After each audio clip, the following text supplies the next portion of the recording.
আমি যেটা মনে করি যে আমার কাছে প্রিন্সিপাল এনিমি হলো জামাত, সেকেন্ডারি হলো বিএনপি। তো সেখানে জামাতকে তারা বুঝুক, জামাত তো তাদের ফ্রেন্ড, জামাতের সাথে কিছুদিন লড়াই করুক, আমরা একটু রেস্ট নেই, দেখি, নখ বাজাই এবং তাদের ইটা দেখি। তারপরে বিনিময়ে যদি আমরা শক্তি অর্জন করতে পারি, শক্তি আছে আমাদের বেশি, জনসমর্থন প্রচন্ড। বিলিভ মি, আওয়ামী লীগ ক্ষমতায় থাকাকালীন যে জনসমর্থন ছিল তার থেকে কম হইলেও 30% আরো বেড়ে গেছে। আওয়ামী লীগ যদি আসে আপনারা কিন্তু পালাবারও সময় পাবেন না। তো শেখ হাসিনার হুকুম লাগবে না। তবে এটা ঠিক, ইউনূসের ভিতরে বিরুদ্ধে আমরা তৈরি হচ্ছি, কোর্ট খুললে পরে তার তহবিল তসরুপ এবং আর্টিকেল 147 অনুযায়ী তার বিরুদ্ধে ব্যবস্থা নেওয়ার জন্য আমরা মামলা দায়ের করব।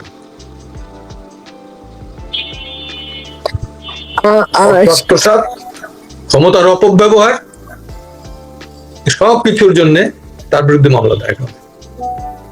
ডক্টর ইউনূস জাপানে গিয়েছিলেন, তারপরে আর ফিরেছেন? ফিরুক আর না ফিরুক, সে ফেরে নেয়, ওই ডাস্টবিন শফিক ফেরে নেয়, আর এও ফেরে নেয়, আদিলুর রহমান খানও ফেরে নেয়,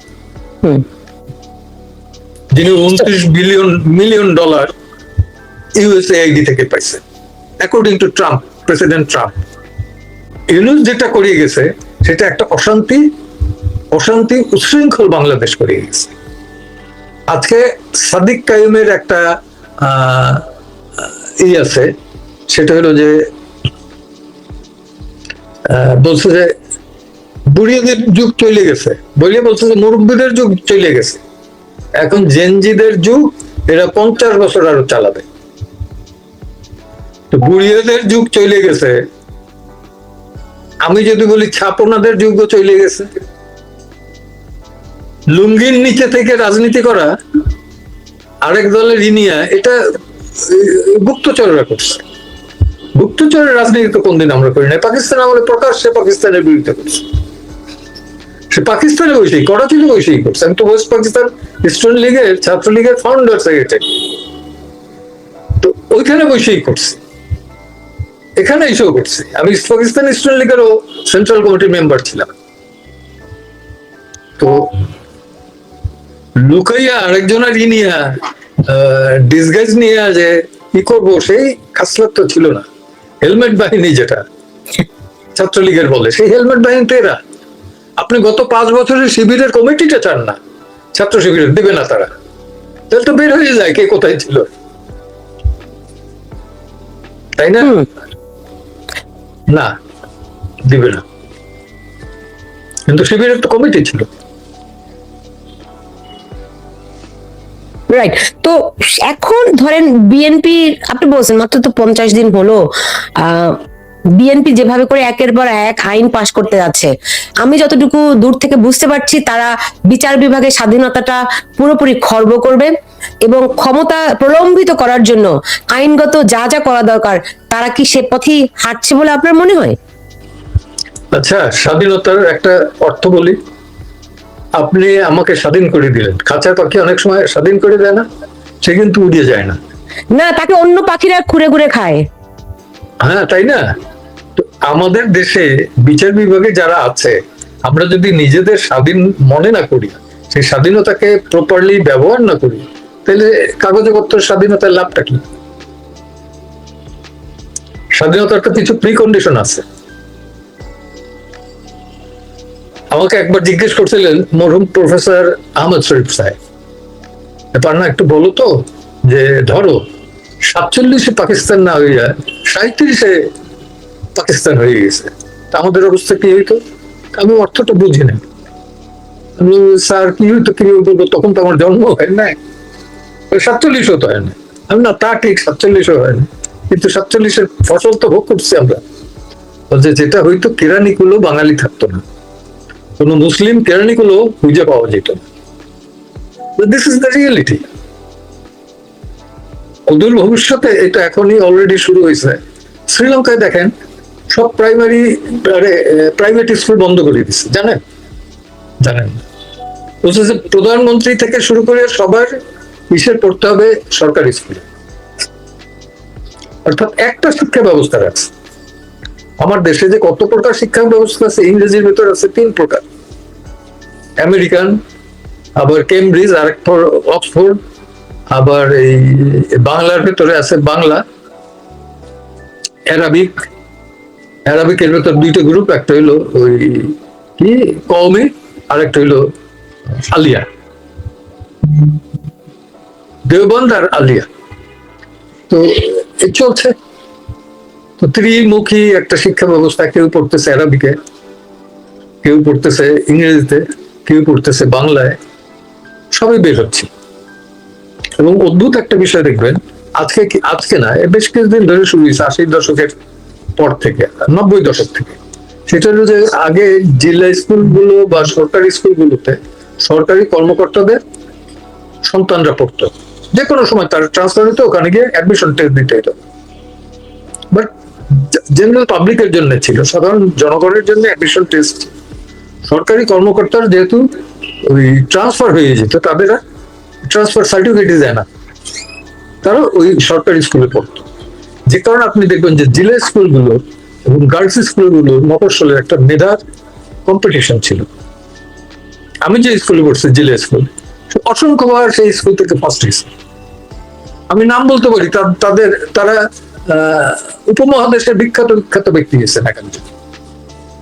এমনকি জাস্টিস ইব্রাহিম জেলা স্কুলের ছাত্র, শের বাংলা একে ফজলুল হক জেলা স্কুলের ছাত্র, আমার দাদা তো বটেই, তারপর আমার বাবাও, আমিও।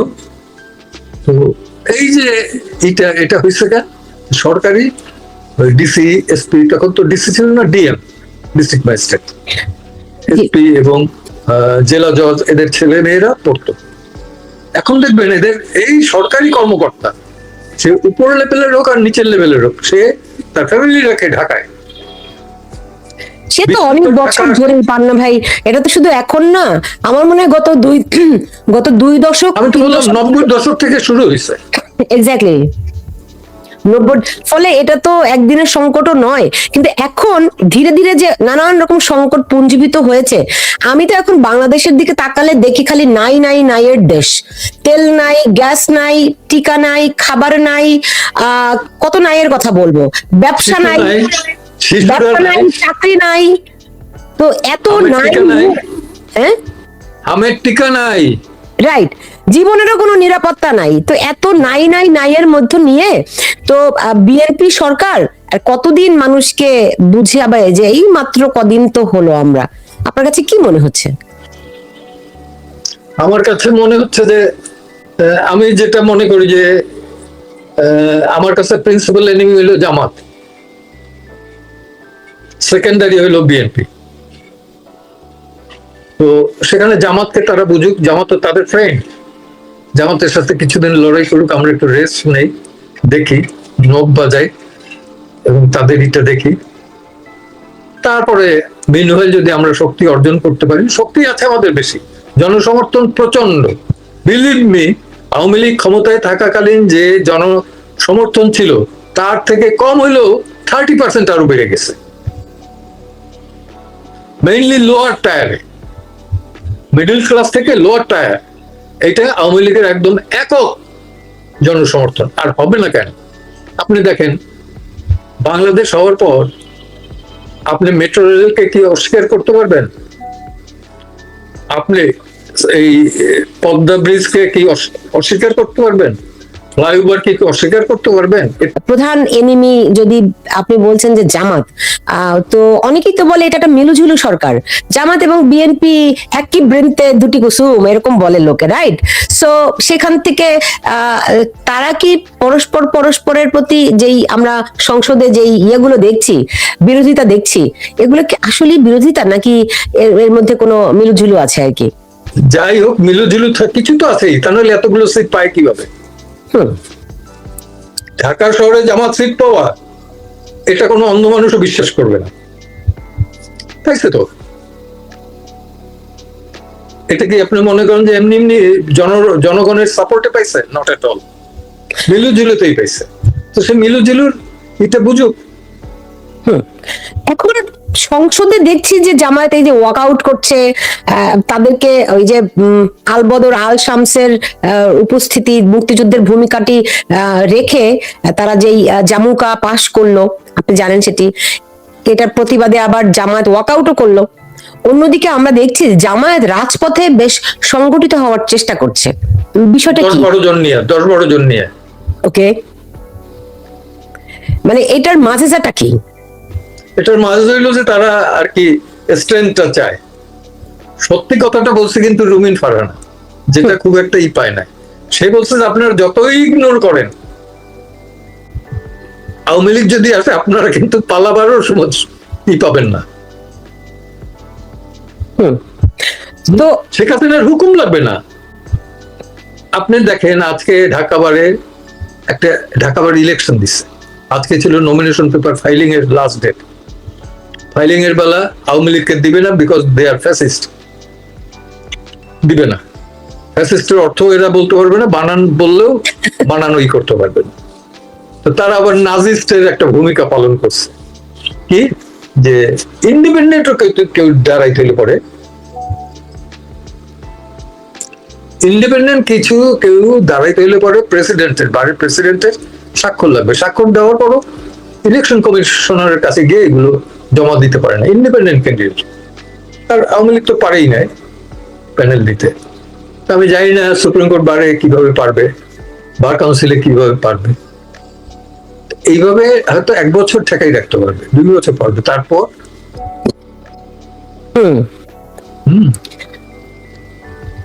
এইখানে একজন দর্শক একটা প্রশ্ন করেছেন যে আওয়ামী লীগ নিষিদ্ধের বিরুদ্ধে আপনি কি আইনি লড়াই করবেন? এটা স্থানকাল পাত্র ভেদে। স্থান যদি আমি বুঝি, স্থান তো বুঝতে হবে যে আমি বিচার পাবো কি পাবো না, করে তো লাভ নাই। তাই অ্যাবসলিউট করে যে না রাইট করছে, এই অর্ডার যদি হয় তাহলে তো আমার লাভ নাই। হ্যাঁ, তো সেই ক্ষেত্রে দেখতে হবে, কারণ মামলা তো করলে করা যায়, ফাইল করলে পরে সেটা রেজাল্ট কি আসবে এটাতে আমার এক্সপেক্ট করতে হবে, হ্যাঁ পাবো। যেদিন আমি বুঝবো যে অন্তত 60% পাওয়ার পসিবিলিটি আছে, পসিবিলিটিটা কিন্তু ডিপেন্ড করে এখন লয়ের উপর না, আইনের উপর না, ব্যক্তির উপর। ওই কারণেই বললাম যে আমি নিজে যদি স্বাধীন চেতা না হই, আমাকে স্বাধীনতা দিয়ে তো লাভ নেই।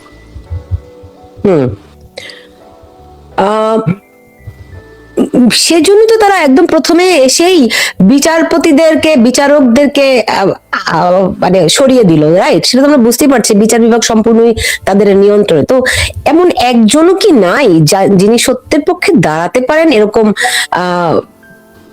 সেরকম কনফিডেন্স তো আপনারা নিশ্চয়ই পাচ্ছেন না বলেই মানে মামলা করছেন। কনফিডেন্স পাচ্ছি না কোথায়? আদালতে 26 জন 28 জন লোয়ার কোর্টের জাজকে শোকজ করছে। এখান থেকে 12 জন জাজদের লিস্ট তৈরি করে পাঠাই দেওয়া হয়েছে, এদের বাদ দেয়। বিলিভ মি, এদের মধ্যে প্রধান বিচারপতির হওয়ার যোগ্যতা সম্পন্ন একজন মহিলা ছিলেন, যার পিতা একসময় প্রধান বিচারপতি বাংলাদেশে ছিলেন, বদরুল হায়দার চৌধুরীর মেয়ে ডক্টর নাইমা হায়দার। এরকম অনেক, ডক্টর কাজী রেজাউল হক, তারপরে মামুনুর রহমান, তারপরে আরো কে, অসংখ্য। ফুল অ্যাপিলেট ডিভিশন তো বাদেই দিয়ে দিল। 5 তারিখে না 6 তারিখ 7 তারিখের পর মব করে। This is the first time in the history যে মব হয়েছে সুপ্রিম কোর্ট প্রেমিসেসের ভেতরে। তারা এসে, এবং আপনি দেখেন 5 তারিখে কিন্তু কোনো মন্ত্রীর বাসা লুট হয় না, সব জাস্টিসদের বাসা লুট হয়েছে। কেন? প্রশ্নটা আমি রেখে গেলাম। তাদের নিরাপত্তার জন্য তো তাদের নিরাপত্তা রক্ষী যারা তারাও ভাগছে। পাশাপাশি আরেকটা দেখাই, এই মবকারীরা যখন গোপালগঞ্জে গেছে, গোপালগঞ্জে গিয়ে হত্যাকাণ্ড চালালো, তাদের রক্ষা করার জন্য, জনরোষ থেকে রক্ষা করার জন্য কিন্তু সেনাবাহিনীর কনভয় গিয়ে হাজির, এবং সেখানে করে তারা চলে আসছে। তো কতদিন কনভয়ের ভিতরে লুকাই থাকতে পারবে? হুম। হয়তো আমাকে হত্যা করতে পারবে, আমার মতো আরো 10 জন 20 জন 100 জনকে হত্যা করতে পারবে, কিন্তু নট দ্য 18 crore পিপল। হুম। তাই না? এটা তো প্রমাণিত সত্য। তো এখন ধরেন আওয়ামী লীগকে নিষিদ্ধ করেছে, তো আপনি তো জানেনই যে আপনি নিজেই বলছিলেন যে সমর্থক গোষ্ঠী বিপুল, 30% সমর্থক, কমসে কম আওয়ামী লীগ ক্ষমতা থাকার চেয়ে এখন তার চেয়েও 30% জনপ্রিয়তা বেশি। তাহলে তাদের নেতা কর্মী কত আছে এটা তো আমরা অনুমানই করতে পারি। সো এই আইন প্রয়োগ করে এই যে সন্ত্রাস দমন, সন্ত্রাস বিরোধী আইনে আওয়ামী লীগকে নিষিদ্ধ করলো, 4 বছর থেকে 14 বছর শাস্তির বিধান রাখলো, তো এটি করে তারা কত কর্মীকে, কতজনকে কারাগারে পাঠাবে? এত কারাগার কি আছে নাকি বাংলাদেশে? যা কারাগারে হচ্ছে তা একটা ওভারফ্লো হইতেছে এখন। দেখেন না মারা যাচ্ছে, মারা যাচ্ছে। আজকেও ফেসবুকে দেখলাম যে একটা ছেলে মারা গেছে, আনিস আলমগীর লিখছে সম্ভবত, যে কারাগারে দেখছি ইয়াং ছেলে, কনভিক্টেড না, হাজতিরা নর্মালি কাজ করতে পারে না, ও আসতো সন্ধ্যা ধূপ দিতে যাতে ওর ওই গন্ডি থেকে বের হইতে পারে। হাজতিদের একটা গন্ডির বাইরে যেতে পারে না। এই তো কষ্ট লাগে, কষ্ট লাগে। তো এই আমরা আমার জুনিয়ররাই এক মহিলাকে বের করলো যে সে জয় বাংলা বলছে, জাতীয় স্মৃতি সৌধের ওইখানে বসে 2 সন্তান নিয়ে, সন্তান সহ তাকে গ্রেপ্তার করছে। তাকে রিলিজ করা হলো বেল চাওয়ার পরে, অর্থাৎ তাকে রিলিজ দিল, তার বাচ্চাদের সে খুঁজে পাইতে পরদিন আবার সময় লাগছে। কোন শেল্টারে রাখছে এটা বল নেই। এইটা একটু প্রিপারেশন নিলে পরে দিতে পারতো। আবার আরেকটা আইন নাই, বেআইনি একটা কাজ করতেছে। আমার মনে করেন আপনার রিলিজ আমি করাইলাম, পরে জেল গেটে গেল, ওই আসিফ নজরুল বললো না আমরা এটারে কম্পিউটারাইজ করে ফেলেছি, ডিজিটালাইজড, এটা সাথে সাথে জেল গেটে পৌঁছে যাবে এবং তাকে রিলিজ দিবে। সবই পৌঁছে, কিন্তু রিলিজ দেয় না। না দিয়ে করে কি, এরা এনএসআই, ডিবি, থানা, প্রত্যেক থানা একটি দেয়, এর নামে আছে কিনা, এইভাবে কাইটে যায় প্রায় 2 সপ্তাহ 3 সপ্তাহ, তারপরে আরেকটা মামলায় ঢুকাই দেয়। তো এই যে 15 দিন রইলো, এটা তো রংফুল কনফাইনমেন্ট। মানুষের মৌলিক অধিকার খর্ব করে তাকে রাখা হচ্ছে। এটার এখনো আমরা চাই না কারণ বিচার চাইলে হয়তো পাবো না, না পাওয়ার সম্ভাবনা বেশি, যে কারণে চাচ্ছি না। তবে এটা ঠিক, ইউনূসের বিরুদ্ধে আমরা তৈরি হচ্ছি, কোর্ট খুললে পরে তার তহবিল তসরুপ এবং আর্টিকেল 147 অনুযায়ী তার বিরুদ্ধে ব্যবস্থা নেওয়ার জন্য আমরা মামলা দায়ের করব।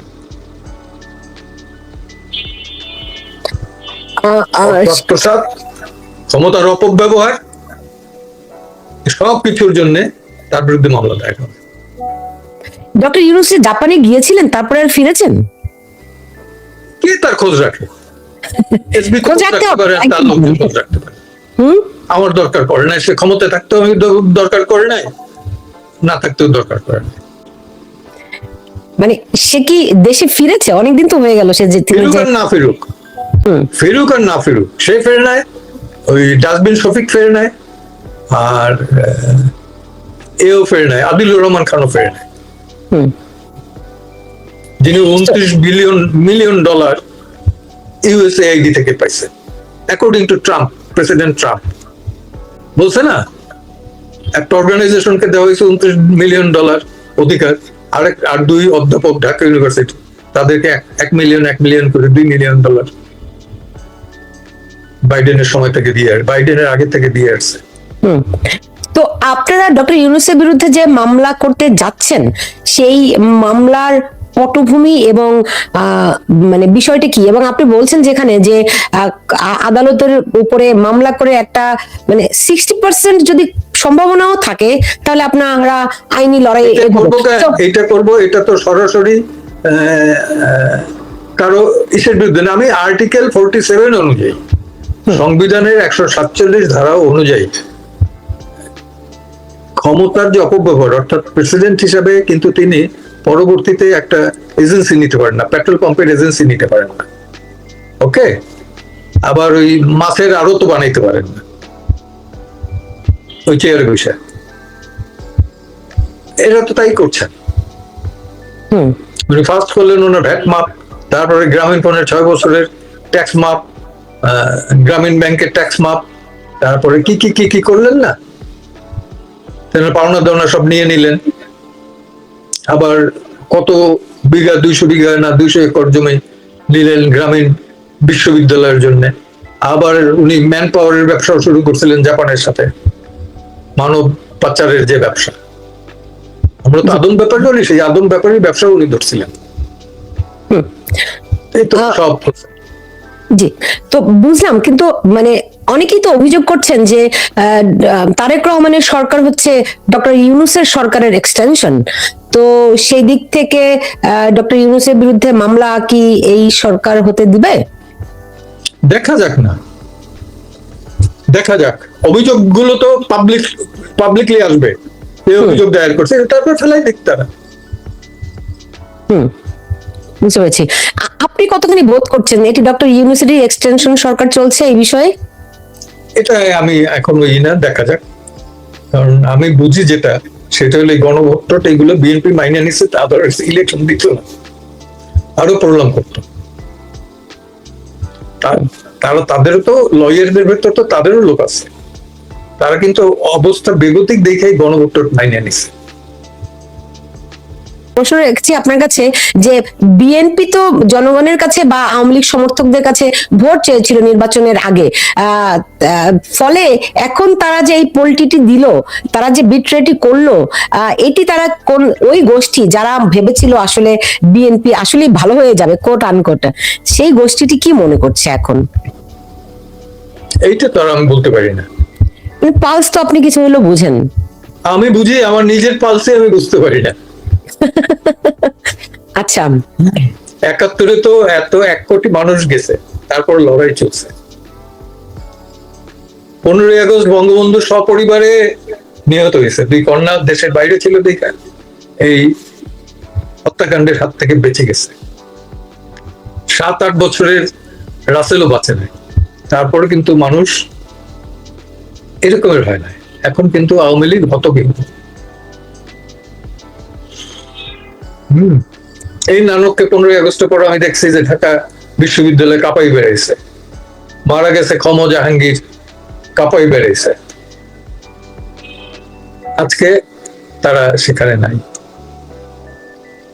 তারা কি আপনার কাছে মনে হয় তারা সংগঠিত হচ্ছে? দেশের বাইরে বসে কতটুকু সংগঠিত হবে? দেশের বাইরে বা কতজনই বা আছে, বেশিরভাগই তো দেশের ভেতরে। সতিনে তো আছে। তো তারা কি জেল থেকে জামিনের ব্যবস্থা করা যাচ্ছে তাদের জন্য? জেল থেকে জেলে যারা আছে তাদের জামিনের ব্যবস্থা হচ্ছে না, তেমন হচ্ছে না। যেমন আমার পরিচিত আমার ক্লায়েন্ট সাধন মজুমদার, খাদ্যমন্ত্রী, খুবই অসুস্থ অবস্থায় আছে, বেল করাতে পারতেছি না। রুল ইস্যু হয়েছে, রুল হিয়ারিংটা হচ্ছে না। মোজাম্মেল বাবু ক্যান্সার নিয়ে আসছেন, সাংবাদিক। শ্যামল দত্ত, ভোরের কাগজের এডিটার, অসুস্থ অবস্থায় কারাগারে আছে। আপনি শাহরিয়ার কবির, ভীষণ অসুস্থ অবস্থায় কারাগারে আছে। আপনি সাংবাদিক শাকিল, রূপা, শাকিল, এরা একটা কন্যা বাইরে রেখে তারা ভেতরে আছে। এই অবস্থাটা কেন? আনিস আলমগীর কি এমন কথা বলছিল যে কারণে তাকে জেলে যেতে হবে? সে তো 28 যায়ও না। অদ্ভুত বিষয় কি, সে 28 আগস্টের মামলায় এখনো গ্রেপ্তার চলতেছে। আমার মঞ্জুর আলম পান্না একটা ইস্যু বললো যে, পান্না ভাই বলি যে আমাদের 21 আগস্টের মামলায় এখনো গ্রেপ্তার চলতেছে, যাদের আমরা ইনভাইট করি নাই তারাও গ্রেপ্তার হচ্ছে। ফর এক্সাম্পল শওকত মাহমুদ, বিএনপির সময় বিএনপির পন্থী প্রেস ক্লাবের প্রেসিডেন্ট ছিল, তাকে গ্রেপ্তার করে মঞ্চ 71-এর নামে মামলা দিচ্ছে। আবার রওশন এরশাদপন্থী জাতীয় পার্টির সেক্রেটারি একজন, তাকে গ্রেপ্তার করে তাকে ওই 71 মঞ্চ 71-এর মামলা দিচ্ছে। আমার বলছে পান্না এইটা কেন, যে থাক নাম থাক অন্তত যে মঞ্চ 71 একটা আছে। না, এবং এগুলো- আমি না একটা জিনিস আমি হিসাবটা মেলাতে পারি না, সেটা হচ্ছে গিয়ে শওকত মাহমুদ আজীবন তিনি বিএনপি পন্থী সাংবাদিক বলে হ্যাঁ, পরিচিত। হ্যাঁ। তার বিএনপিতে তার কন্ট্রিবিউশন অনেক, কিন্তু তাকে ছেলে নেওয়ার মানেটা কি? এটা জানি না, তাদের ইন্টারনাল কনফ্লিক্ট হতে পারে, এটা তো আর কিছু না। মানে কার সঙ্গে তার কনফ্লিক্ট? আওয়ামী লীগের ভেতরে শোনে না, আমির হোসেন আমু 87 বছর বয়স, হাঁটতে পারে না, চেহারা শুকিয়ে গেছে, ওই তাকে তো ছাড়ছে না। কামরুল ইসলাম, অ্যাডভোকেট কামরুল ইসলাম, সাবেক মন্ত্রী, ওই তাকে তো ছাড়ছে না। লেফটেন্যান্ট কর্নেল আজিজ খান সিএমএইচে পড়িয়ে রয়েছে, মৃত প্রায়, ছাড়ছে না।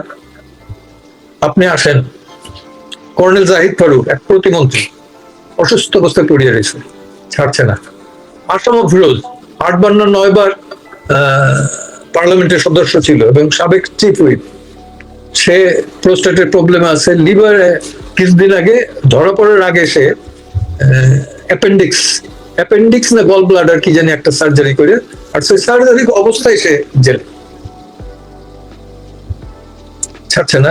তার বয়স 76 মতো, এইটা অবস্থা। শাহজাহান খানও খুব গুরুতর অসুস্থ। শাহজাহান খানও গুরুতর অসুস্থ, কিন্তু মানসিক দিক থেকে সে শক্ত আছে। এই যে হাসানুল্লাহ কিনু হাসানুল কিনু পর্যন্ত অসুস্থ।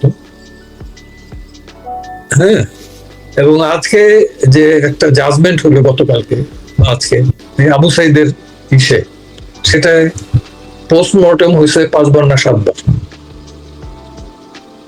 শুনেন আপনি, সব জায়গায় আছে তার গেঞ্জিতেও গুলির দাগ নাই, জামাতেও গুলির দাগ নাই। না মানে গেঞ্জিতেও দাগ নাই, বুকেও দাগ নাই, গুলির দাগ নাই। গেঞ্জিতে তো বুকে তো গুলি লাগলে পরে গেঞ্জিতে লাগবেই, হ্যাঁ, তো বুকেও দাগ নাই, গেঞ্জিতেও দাগ নাই, জামাতেও দাগ নাই। মানে গেঞ্জি আর জামা দুইটা আলাদা করছেন কেন? সে তো গেঞ্জি পরা ছিল। আলাদা করতে, গেঞ্জি তো ভেতর পরা ছিল, ও আচ্ছা, রিপোর্টে আছে এইটা। হুম, আমরা নরমালি ভেতর একটা স্যান্ডো গেঞ্জি পরি না, হ্যাঁ হ্যাঁ বুঝতে পেরেছি। মানে উপরেরটাও তো নেই, নিচেরটাতেও নেই, আর ভিতরে চামড়া শরীরেও নাই। শরীরে যেটা আছে ঘাড়ের কাছ থেকে একটা ই। এবং তারে প্রায় 5 থেকে 8 ঘন্টা পরে হসপিটাল নেওয়া হয়েছে। হোয়াই, এগুলো যাই হোক, এটা এ নিয়েও জাজমেন্ট হয়েছে, দেখা যাবে পরে অ্যাপিলেট ডিভিশন গিয়ে কোথায় দাঁড়ায় কি দাঁড়ায়, তাই না? সাবজুডিস ম্যাটার, আমি আর বেশি কিছু বলতে চাই না, জি। এটা তো বলবোই। স্পিকার শিরিন শারমিন চৌধুরীর ঘটনাটি, তিনিও তো খুবই অসুস্থ, আমি যতটুকু বুঝতে পারলাম, খুবই গুরুতর অবস্থা ওনার। তা তো বটেই, তা তো বটেই। অস্বাভাবিক ব্রিলিয়ান্ট এক বাংলাদেশের সন্তান, দলমত নির্বিশেষে কিন্তু ব্রিলিয়ান্ট। হ্যাঁ, শিরিন শারমিন, আমি বলবো যে প্রফেশন করলে পরে বোধহয় ডক্টর কামালের জায়গাটা পূরণ করার মতো শ্রম দিলে পরে পারত, শ্রম এবং সুযোগ, মেধা ছিল।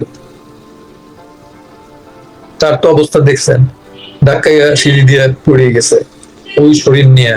আমি মাঝে চিন্তা করি যে আসলে হাড়গোড় ভাঙছে কি হয় না। তো ওনাকে কি এখন মেডিকেলে পাঠিয়েছেন বা চিকিৎসা না। চলছে? শেষ সুযোগ সময় পর্যন্ত আমি জানি মেডিকেলে পাঠায় না, তবে ডিভিশন দিচ্ছে। ওকে, তারও ডিভিশন দেওয়া নিয়ে ওখানে অনেক চিল্লাচিল্লি করতে হয়েছে, বিষয়গুলো বুঝে নিয়ে আনে। পাকিস্তান আমল থেকে এই পর্যন্ত কোন স্পিকার কিন্তু গ্রেপ্তার হয় না, কারণ স্পিকারের ওই পোস্টার সে যদি রিজাইনও করে, পরবর্তী স্পিকারের পার্লামেন্টের শপথটা সে দেওয়া, সে না থাকলে পরে ডেপুটি স্পিকার।